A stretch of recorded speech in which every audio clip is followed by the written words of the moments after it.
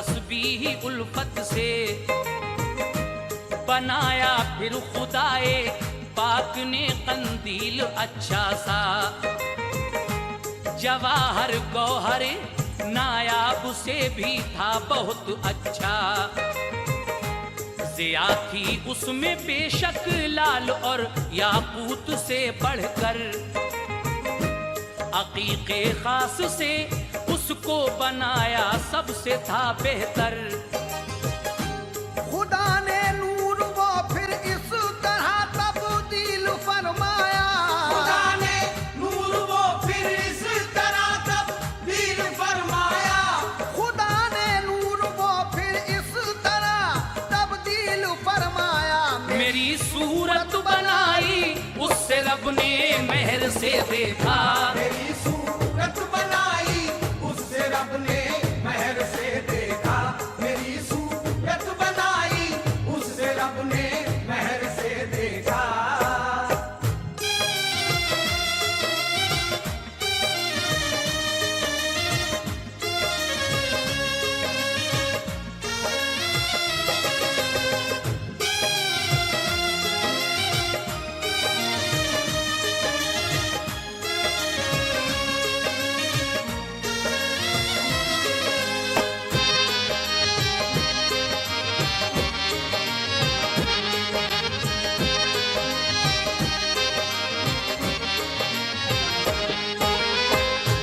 बिठाया सामने अपने किया फिर खूब नजारा हुआ फरमान रब ऐ नूर तू महबूब है मेरा किया कंदील में उसको खड़ा यूं रब्बे अकबर ने इबादत में खुदाए पाक की मशगूल हो जैसे तवाफ उसका किया फिर सारी अरवाहों ने खुश होकर बहुत प्यारा लगा सबके लिए वो चेहरे अनवर कहा फिर ये खुदा ने सुन मेरे ऐ नूर पाकीज़ा